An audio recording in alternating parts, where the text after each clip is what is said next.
Depende. É que como tem, ó, as que estão lá atrás, eu não vou fazer o esforço de que vocês me escutem, porque tem lugar aqui na frente.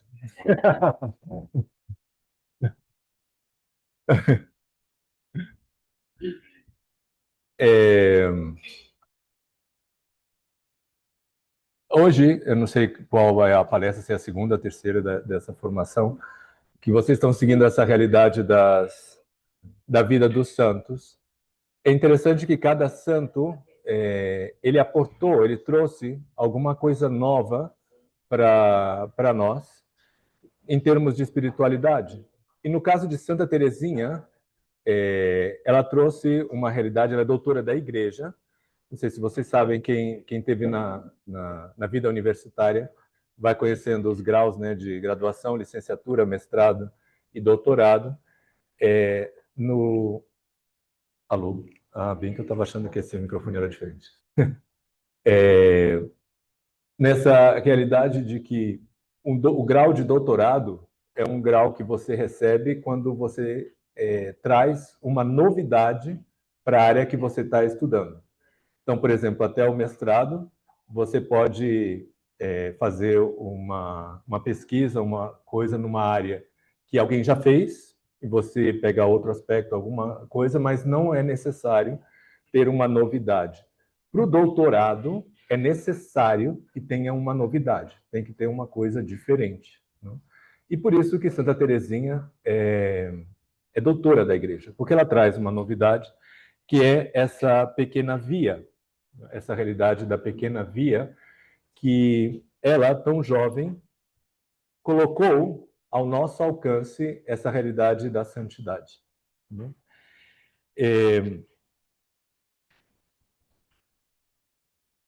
Muitas vezes, nós podemos pensar que a santidade é um sonho que está distante de nós. Uma coisa que, ok, ouvi falar em Santa Teresa, que levitava, não, Santo Agostinho, fala São João da Cruz, e cada vez que você lê os livros das vidas dele, fica mais longe ainda da nossa vida, e a gente vai bem, ok, tá muito legal, como cultura tá ótimo, né? Mas agora sim, para fazer o que São João da Cruz fez, para fazer o que Santa Teresa fez, e, digamos, e tantos santos que a gente lê, assim, ok, a santidade é para eles, eu estou tranquilo aqui aonde eu estou, né? E Santa Teresinha, com essa pequena via, ela nos mostra, ou ela nos coloca a santidade ao nosso alcance. E a conclusão que ela chega na vida dela com relação a essa realidade das pequenas coisas, é uma conclusão que cada santo, com frases diferentes, mas no final falando a mesma coisa, também chegou. E essa aqui realmente importa para nós, né? Então, quando nós falamos de santidade, muitas vezes esses grandes santos pensam em grandes sacrifícios, pensam em heroísmo, em vidas extraordinárias. Então, ok, se a minha vida é ordinária, já está ruim a coisa, né? E se eu sou dona de casa, então aí nem pensar. Mas imagina, Santa Teresinha, ela estava num claustro, ela entrou antes da idade, né, e morreu super cedo também. E ela, como santa, ela recebeu essa inspiração, essa moção de Deus de como viver a santidade dentro dessa realidade. E ela traz uma verdade extremamente libertadora para nós. A santidade é possível para todos, exatamente na vida em que vivemos, na família que temos, nas tarefas simples do cotidiano. Santa Teresinha não foi missionária. Ela não fundou obras, ela não saiu do convento. Ela viveu escondida e doente. Além de jovem, ainda era doente, não? E, no entanto, é doutora da igreja, padroeira das missões. Parece uma tradição, não, uma carmelita que nunca saiu, mas ela é padroeira das missões. Isso nos leva a uma pergunta fundamental: como transformar a vida ordinária em um caminho de santidade? E a resposta de Santa Teresinha é clara e atual: pela pequena via do amor. Esse é o caminho que ela criou, a pequena via do amor. E a pequena Via diz que ser pequeno não é defeito, é caminho. Santa Teresinha recebeu algo especial. Ela não tinha forças para grandes coisas e, em vez de se frustrar, fez disso o seu caminho espiritual. Ela escreve em História de uma Alma assim: sempre quis ser santa, mas sempre senti, ao comparar-me aos santos, que havia entre eles e eu a mesma distância que existe entre uma montanha, cujo cume se perde nos céus, e um grão de areia calcado pelos pés dos passantes. Imagina, essa realidade dela também ficou um pouco exagerada, né? Entre uma montanha, um grão de areia calcado pelos pés dos passantes, ou seja, ela se colocou assim, né? Lá embaixo. Tá? Você lembra do vampiro brasileiro? Quando ainda pisava em cima, né? Pois é, ela fez isso. Mas ela sentia essa realidade como sendo. E muitas vezes a gente pode sentir isso. E quando a gente sente isso, obviamente a gente descarta, né? Não é para mim. Não vai ser esse caminho que eu vou sentir. Essa constatação poderia levar ao desânimo, mas Santa Teresinha dá um passo decisivo. Confia totalmente em Deus. O que agrada a Deus na minha pequena alma é ver que amo minha pequenez e minha pobreza. É a esperança cega que tenho em sua misericórdia. Ou seja, ela vai falando para a gente que esse pequeno do que ela tem consciência de quem ela é o que Deus ama nela. E ao se sentir amada, é que ela se sente motivada para fazer alguma coisa. Né? E aqui nasce a pequena Via. Não confiar nas próprias forças, que é uma coisa muito importante. Quantas vezes os santos, ou os que tendem à pretensão da santidade, vamos dizer, os santos não, os santos alcançaram, né? Mas dentro dessa realidade, quantas vezes nós tropeçamos porque achamos que temos que confiar exclusivamente nas nossas próprias forças? Óbvio que nós temos que fazer o que está ao nosso alcance. Nós temos que fazer algo, né? Cada uma de vocês veio até aqui, vocês não esperaram uma providência de dizer eu vou sair de casa e se Deus quer que eu vá no Sonhando em Família, vai passar alguém que vai me dar carona e eu não tenho que fazer nada, né? Eu falei isso ontem a gente estava tendo confissões na São Pedro e São Paulo, né? E eu falei, não pode esperar que quando a pessoa falou assim, tem que esperar que Deus vai ajudar e fazer as coisas. Sim, claro que tem que ajudar, que Deus vai fazer as coisas, mas Ele não vai colocar tudo na tua mão para que você venha, né? Vai te acordar, vai te dar o café da manhã, vai te fazer esperar, ainda vai aparecer um carro na sua frente para você vir para a missa dominical. Pode ser que você se levante, tem que sair correndo, está chovendo, e você vai ter que ir. Não? Então, dentro dessa realidade, nós não precisamos confiar só nas nossas forças. Temos uma realidade que entra as nossas forças, porque senão não haveria sentido a nossa liberdade humana, mas confiar só nisso também não vale a pena, não funciona. Nós temos que confiar em Deus. Não? A gente não pode confiar só nas próprias forças. Não buscar feitos extraordinários. O extraordinário vai acontecer. Uma vez eu escutei uma história muito interessante de um avô contando para o netinho. Porque o netinho chegou e perguntou: vô, como é que você conseguiu ficar tanto tempo com a avó? Né? E, claro, que para o netinho pequenininho, o vô, sei lá quantos eu tinha, né? Assim. E aí aí o avô falou para o netinho, né? Netinho, Joãozinho, vamos chamar de Joãozinho aí. Ou Enzo, né? Vamos ser mais modernos na nossa piada. Enzo. Então vamos chamar Enzo. Enzo, quando nós casamos, nós fizemos um acordo, né? Que eu tomaria todas as decisões grandes e importantes da nossa vida. E a tua avó ia tomar todas as decisões do cotidiano. Não, às vezes, do dia a dia, ela era que ia tomar. Aí o netinho, uau, meu avô é o máximo, né? Aí depois o vô continuou. E até hoje não teve nenhuma decisão importante para tomar. Então era A realidade que é a realidade do dia a dia. Todas as decisões são do dia a dia. São coisas. Se você for esperar uma coisa extraordinária para fazer, você não vai chegar a essa coisa. Não? E na santidade também tem essa realidade. Né? São as coisas do dia a dia que fazem a nossa vida acontecer. Mas abandonar-se com confiança filial nas mãos de Deus, como uma criança. Essa espiritualidade toca profundamente a vida familiar, onde tantas vezes nos sentimos cansados, pequenos e insuficientes.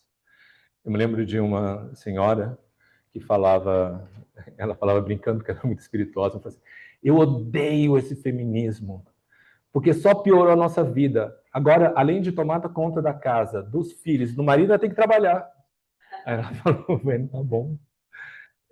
Você decidiu fazer. Mas essa é a realidade, não de que, às vezes, a gente sente que não dá conta, que não vai dar para fazer tudo, que não vai dar para dar conta, que alguma coisa a gente tem que abrir mão para poder fazer. Né? E aí é onde entra a confiança filial, viver como filhos no coração da família. A confiança é o eixo central da espiritualidade de Santa Teresinha. Ela diz assim, é a confiança, e nada mais que a confiança, que deve nos conduzir ao amor. Esse livro da história da alma, de uma alma, é um livro grosso, mas ele é básico dentro da nossa espiritualidade, todo mundo deveria ler, quem não leu, leia, quem já leu, leia de novo.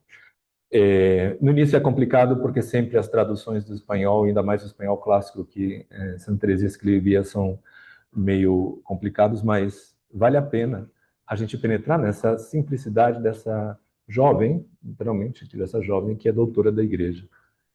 Na família, essa confiança se traduz de forma muito concreta. Confiar quando os filhos não correspondem como esperamos. Isso não acontece com vocês, né? Eu sei que aqui em São Paulo é diferente. Vocês disseram uma vez a coisa, todo mundo escuta e já, né? Já funciona. Então, isso aqui era na época de Santa Teresa, de Santa Teresinha, que você tinha que repetir 1 bilhão de vezes e continuou fazendo, né? Não, mas aqui... Confiando quando o casamento passa por provações. Isso também não acontece, né? Mas... Confiar quando a rotina pesa e o reconhecimento não vem. Mas também não, todo mundo agradece todo dia, o dia inteiro, né? Tudo que vocês fazem, né? Então também não. Confiar quando o apostolado parece pequeno e pouco visível. Antes era, mas a Cláudia tornou esse negócio muito grande, agora já não é mais pouco visível. Já... Santa Teresinha nos ensina que a confiança vence o medo. Medo de errar, medo de não dar conta e medo de não ser suficiente. Esses medos são vencidos pela confiança. Medo de errar, medo de não dar conta e medo de não ser o suficiente. E esses medos, muitas vezes, a gente vence literalmente quando a gente cai. Quando a gente faz uma coisa e sai errado, mas sai. Quando a gente pensa que não vai dar conta e realmente não deu conta. Não? E quando a gente pensa que não vai ser suficiente e realmente não é suficiente. Mas, apesar de tudo isso, a gente vê o fruto. E aí é onde a gente pode perceber quando a atuação de Deus através de nós. Porque se o fruto dependesse exclusivamente do nós, do que nós fazemos, ia ser tudo muito pequeno. E aí onde é que Deus ia provar que era Ele que está inspirando, que é Ele que está fazendo? Agora que nós estamos perto das missões, da Semana Santa, a música das missões é muito interessante, né? Como ele fala, Cristo não tem pés e pede que tu, Deus, que não tem mãos e que tu estenda as tuas. Não? Como dizendo, hoje em dia nós somos os pés, as mãos, a boca de Deus, nosso Senhor, para evangelizar. E o que nós usamos nos damos para que Ele faça as coisas através de nós. Não? Santa Teresinha também fala, nunca me cansei de lançar-me nos braços de Jesus. Ou seja, de dizer, não vai dar certo, isso é maior do que eu, então me abandono nos braços de Jesus. Essa realidade de Santa Teresinha, também quando a gente lê o livro, a gente vê como ela amava profundamente o pai e a mãe, como ela amava as irmãs, era uma menina que tinha na vida familiar uma relação muito profunda, não? Muito boa, e lançar-se nos braços de Jesus é literalmente o que ela fazia desde pequena quando se lançava nos braços do pai dela. E essa é uma realidade importante. Nas nossas famílias, Nós temos que perceber, ou temos que fazer ver essa realidade para podermos viver, que como pais e mães, nós somos esse primeiro reflexo de Deus Pai e de Nossa Senhora dentro de casa. Então, se eu sou uma mãe que está o tempo todo correndo, que entra e sai, que meus filhos não me veem nunca, o que meu filho vai pensar quem é Nossa Senhora? Ah, não, ela não vai ter tempo para mim. Eu não vou nem rezar o terço, porque ela está com tanta gente. Se a minha mãe, com 3 que estão em casa, 2 ou 1, o Enzo, a Catarina e... deixa mais um nome aí de... e o Dom, e não dá conta da gente, Nossa Senhora não vai dar. Quando vai, e se meu pai também é o tempo todo, que eu nem vejo, quando eu acordo ele já foi embora, e quando ele volta eu já estou dormindo, como é que eu vou pensar que eu possa me jogar nos braços do meu pai e do Pai do céu se eu nem vejo? Ou às vezes quando vejo ele está correndo, ou não tem tempo para isso. Então nós somos esse primeiro contato dentro da nossa família para essa realidade espiritual acontecer no grande. E muitas vezes a gente pensa, não, a gente tem que estar rezando, a gente tem que estar de joelhos, tem que estar fazendo coisas extraordinárias. Às vezes é o ordinário. Ser mãe e ser pai no dia de hoje é muito mais difícil do que era antigamente. Mas é isso que ajuda na hora de você ser esse exemplo para os seus filhos. E deles quererem depois seguir essa realidade e se abrirem para isso.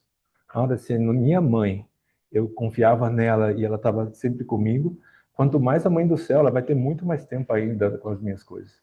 E a mesma coisa com o pai, não? Se eu podia me jogar na piscina sem saber nadar e eu sabia que meu pai ia estar lá dentro e ia me levar, quanto mais Jesus, quanto mais Deus, não?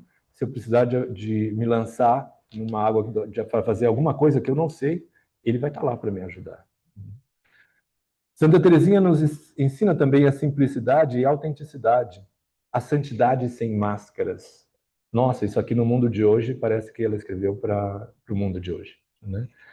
Santa Teresinha viveu uma espiritualidade profundamente simples e verdadeira. Ela não queria parecer santa, queria amar de verdade.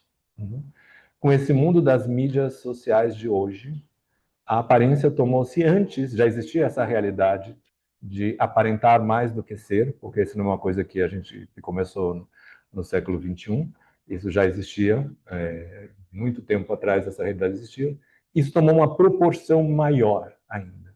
Eu estou mais preocupado em aparentar algo do que em ser algo, ou ser alguém.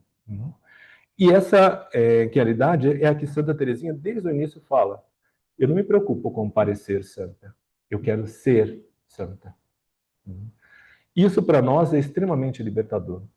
Quer queira ou não, a única realidade que Jesus realmente perdeu a paciência e realmente brigou, e a ponto de perder realmente de que estava dizendo não seja como eles, foi a hipocrisia, não? Que foram os fariseus. Então, quando a gente criou a expressão fariseísmo, e o fariseísmo parece que fica até mais doce do que dizer hipocrisia, mas no final de contas é a mesma realidade. Ou seja, como que Deus rejeita profundamente essa realidade de você aparentar uma coisa e viver outra. Compreendi que o amor encerrava todas as vocações. Não há duplicidade, não há aparência, não há espiritualidade de fachada. A vida real oferecida a Deus. Na família, o que significa isso? Amar quando estamos cansados. Perdoar antes de sermos compreendidos. Servir sem aplausos. E rezar mesmo sem consolação. Esses passos de Santa Teresinha vão falando, parece que são para nós, dentro dessa realidade do mundo moderno, mas essa é a maravilha da santidade, da perenidade do que esses santos falam. Quando a gente traz para o nosso mundo, funciona perfeitamente uma coisa que foi dita séculos atrás. Amar quando estamos cansados. Quando é fácil amar, tá ótimo, né? Quando quem é avó aqui? Quem já é avó aqui? Opa. Meus avós super jovens também não valem. Assim, nem o cansado não vai funcionar. Aí quando o Enzo chega na tua casa e você está cansada, tem que abrir o sorriso, né?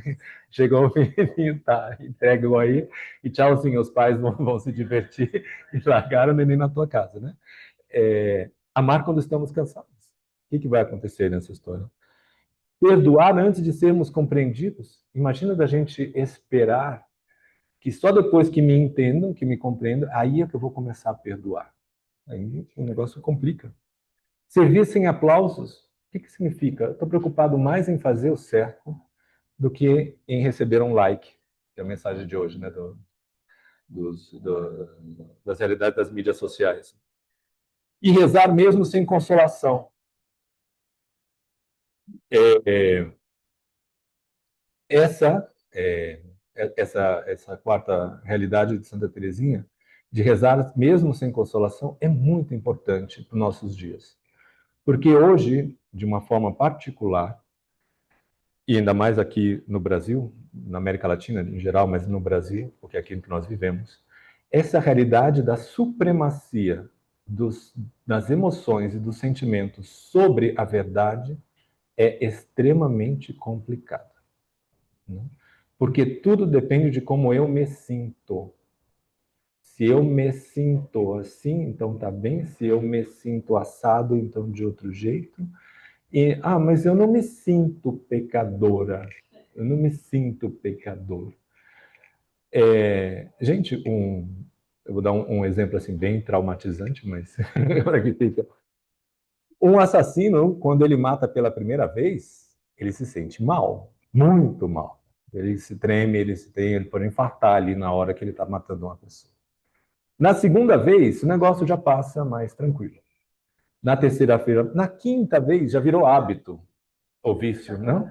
Então ele já não se sente mal porque está matando alguém. Ele não se sente mal. E por isso matar não é um problema? Ou passou a ser certo agora porque ele não se sente mal porque está matando? Né? Então, essa coisa do sentir-se é muito complicada quando a gente coloca isso em primeiro lugar. Porque isso foi uma mensagem subliminar que durante anos filmes e desenhos animados colocaram, né? O importante é o que você tem no seu coração. É seguir o seu coração, né? Essa é a mensagem de anos de filmes e de desenhos animados que vão guiando, que guiaram nossas gerações. E aí deu essa super exaltação para uma coisa que existe, é real, mas ela não pode anular a nossa inteligência, a nossa vontade. Nós temos três realidades nessa aqui, três sentidos, vamos assim dizer, que nos orientam, que nos ajudam na nossa vida. Não? A inteligência, a vontade, que são fundamentais para a nossa liberdade, que nós controlamos e formamos, e os sentimentos, que nós nem controlamos, não? Mas nós podemos formar. Mas nós não podemos controlar. Eles aparecem, eles vão e vão do jeito que eles querem. Né? Então, nós não podemos submeter a nossa vida espiritual a sentir ou não consolação. Mesmo porque São João da Cruz fala da noite escura da alma, não se preocupe, essa sim é só para santos, não?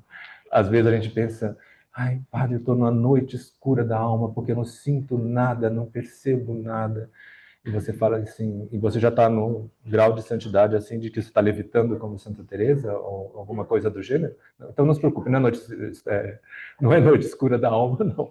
Você está simplesmente muito focada na questão das emoções e não está sentindo nada. E é uma parte da nossa vida espiritual. No início da vida espiritual, Deus ajuda com as emoções, Deus dá muitas consolações para que você sinta um incentivo. E depois, pouco a pouco, ele vai tirando essa realidade para que você faça por convicção. E não mais porque você está ganhando algo com isso. Não é um negócio aquilo. Eu vou fazer isso porque aí Deus me consola, eu me sinto bem, fantástico. Eu quero me sentir bem, então eu faço, é um negócio que eu faço com Deus. Eu faço isso, recebo consolação e aí continuo. Mas aí, onde é que está a entrega, a doação? Onde está o amor? Porque se Deus continuasse dando essa consolação, ao invés de nos ensinar a amar, ele estaria nos mimando e estaria inflando o nosso ego. Porque, no final de contas, eu faço tudo não pelos outros. Eu faço tudo por mim. Porque eu quero receber a consolação. Eu quero receber o prêmio. E quando Deus nos tira esse prêmio, essa consolação, nós aprendemos a amar. Quando eu estava em Curitiba, eu trabalhava no Kinder. Não? E no Kinder as crianças são pequenininhas, e quando você fala com as mães do Kinder One, fala assim, me diga que ato de amor uma criança de primeiro do Kinder One pode fazer com você. Não? Porque o que ela faz é chorar, pedir comida e sujar fralda. Né? E quando não fica doente. Então, dentro dessa realidade. Ela tem possibilidade de amar? Não. Tudo que ela faz é para ela e com ela, e tudo que ela faz é pensando nela. E tudo que a mãe e os pais fazem, então, e a família faz para uma criança dessa, não pode esperar um retorno, porque não vai ter um retorno. O sorrisinho da criança, que de vez em quando ela pode soltar e dar, que pode nos alegrar, não vai compensar todo o sacrifício que você tem que fazer para a criança chegar até aquele momento. Né? Então, eu perdi muito tempo nessa parte da consolação, mas foi simplesmente porque também a nossa cultura nos leva a esse engano, a gente pensar que tudo tem que ter essa consolação, tudo tem que ter emoção, tudo tem que ter muita emoção. Né? E aí, quando tem tudo isso, então, ai sim, eu sinto forte a presença de Deus. Eu sinto uma energia positiva com relação a isso. Né? Sempre que alguém me fala de energia positiva, eu falo que você colocou o dedo na tomada, aí você tomou um choque, né? Aí você sentiu a energia, assim, mas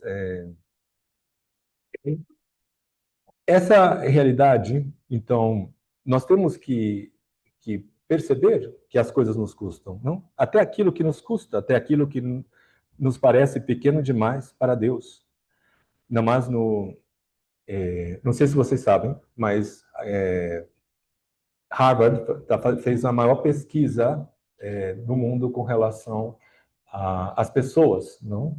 Eles analisaram uma geração, não me lembro quando começou essa pesquisa, mas as conclusões dessa pesquisa com alguns alunos que eram de Harvard, que seguiram durante a vida, só iam ser divulgados depois que o último morresse. Né? Sim, porque era para poder divulgar os resultados sem interferir com ninguém.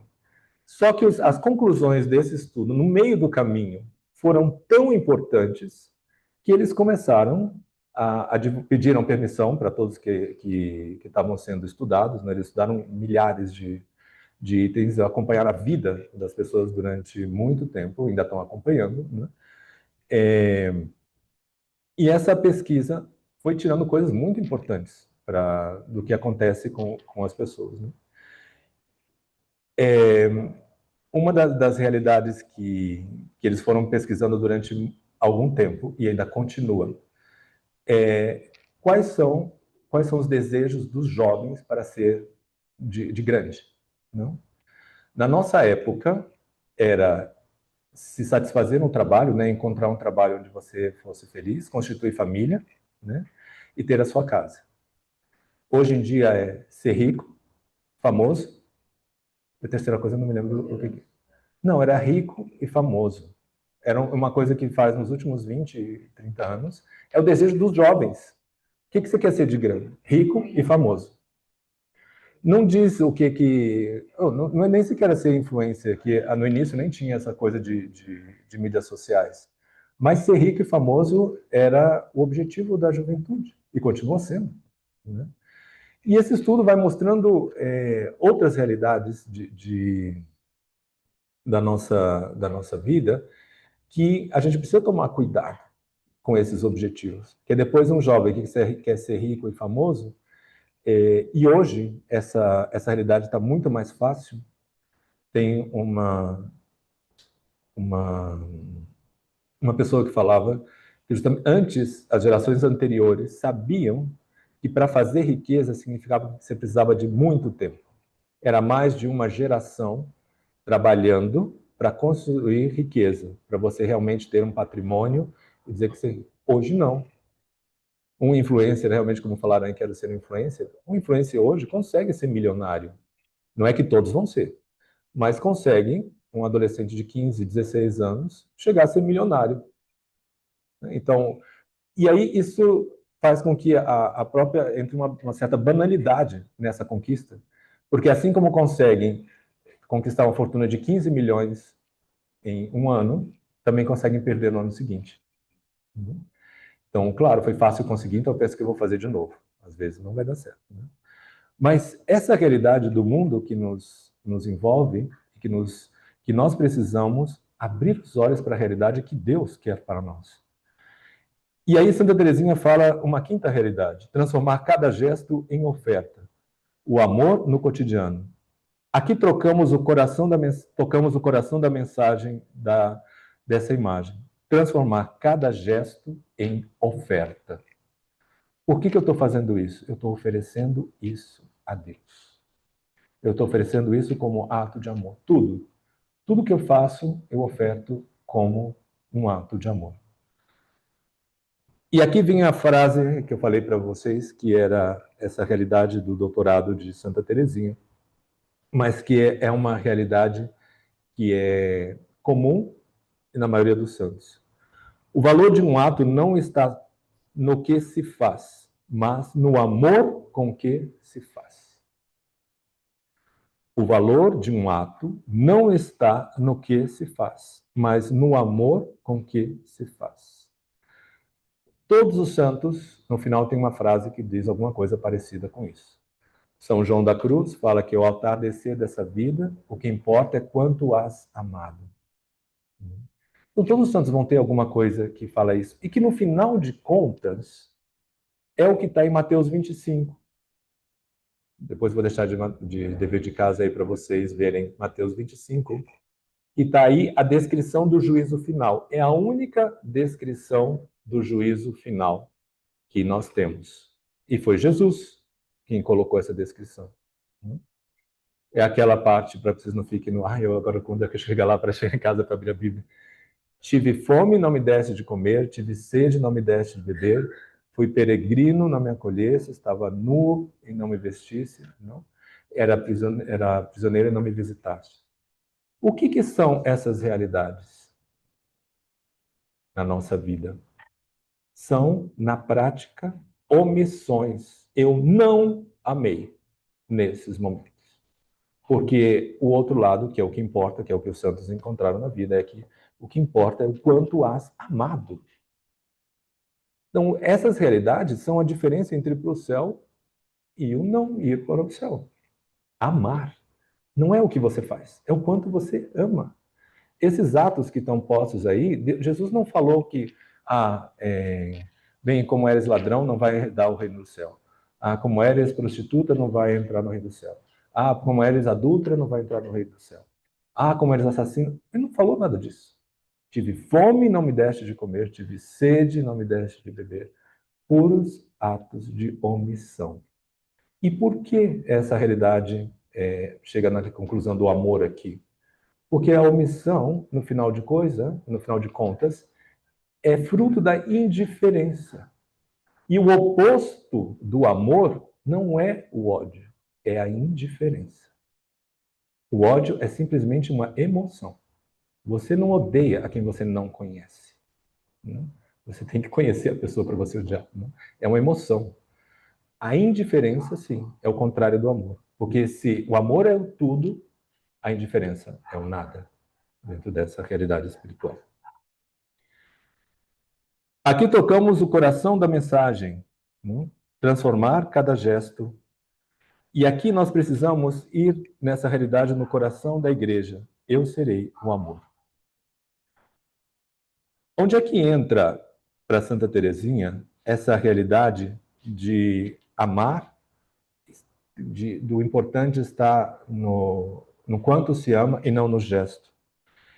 E ela dá um exemplo que parece absolutamente bem pequeno, como é típico dela, como é o valor das pequenas coisas, né? Apanhar um alfinete por amor pode converter uma alma. Apanhar um alfinete por amor pode converter uma alma. Imaginem quantas vezes a gente faz as coisas reclamando. Eu abaixei para pegar o alfinete e peguei. Mas em vez de converter a alma, eu reclamei. Quem foi que esqueceu isso daqui? E saí gritando com todo mundo, desde o lugar que eu via o alfinete até que eu pegue o alfinete e coloque no lugar. Na vida familiar, quantos alfinetes existem todos os dias? Arrumar a casa, preparar uma refeição, escutar com paciência. Isso aqui não precisa, né? Você já tem essa da virtude ao máximo. Né? Repetir a mesma orientação para os filhos, isso aqui também já. Você coloca um aviso repetitivo na IA, você pede para ficar falando. Cuidar de alguém doente, renunciar à última palavra. Como é complicado esse renunciar à última palavra. Né? Os maridos espertos têm sempre a última palavra. Né? Sim, senhora. Não, tem uns que até discutem, né? Eu lavo, mas não enxugo. Essa é a santidade no ordinário, tão necessária para o apostolado do Sonhando em Família. No coração da igreja, eu serei o amor. Santa Teresinha descobre sua missão com uma clareza impressionante. No coração da igreja, minha mãe, eu serei o amor. Essa frase ilumina profundamente o papel da mulher, da esposa, da mãe, da apóstola. Ser amor. Ser amor no coração da família, ser amor no coração do apostolado, ser amor no coração da igreja.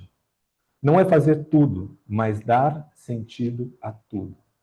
João Paulo II, na sua época, São João Paulo II, ele já falava dessa realidade quando falava da inserção da mulher no mundo do trabalho, como dizendo que as mulheres tinham que aportar este ser feminino ao mundo do trabalho e não se deixar transformar pelo contrário, que é o que normalmente acontece, não? Porque as mulheres muitas vezes estão abrindo brecha, e até hoje ainda estão abrindo brecha no mundo do trabalho, só que aí, em vez de fazer isso como mulher, acaba que, bom, como se comporta esse mundo aqui onde eu estou entrando, que é o mundo dos homens? Ah, então eu vou me comportar como eles para ser aceita nesse mundo.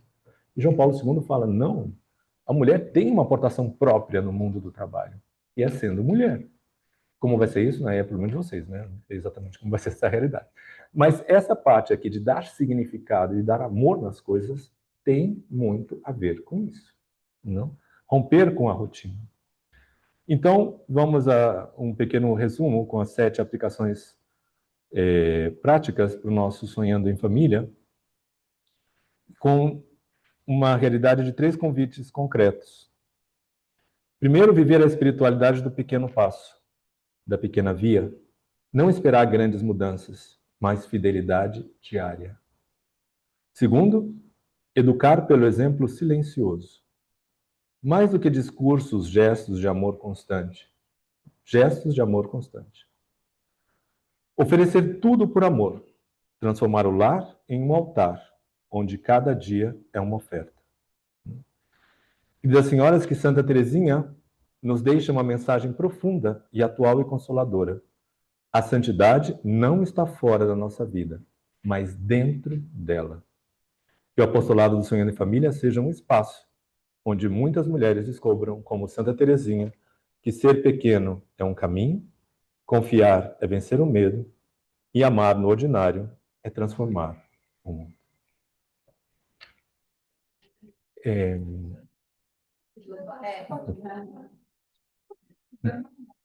Eu vou mandar? Tá, eu mando para vocês. Eu mando para a Cláudia. Tá. Ser pequeno é um caminho. Confiar é vencer o medo. E amar no ordinário transforma o mundo. Por favor, repete aqui do lar. Transformar o lar em um altar. Transformar o lar em um altar onde cada dia é oferta.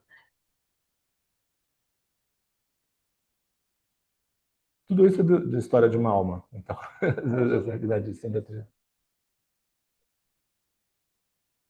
mano, pode deixar que eu mando sim. Perdão que eu tomei mais tempo do que me disseram que tinha que ser meia hora, eu acho que eu passei de meia hora.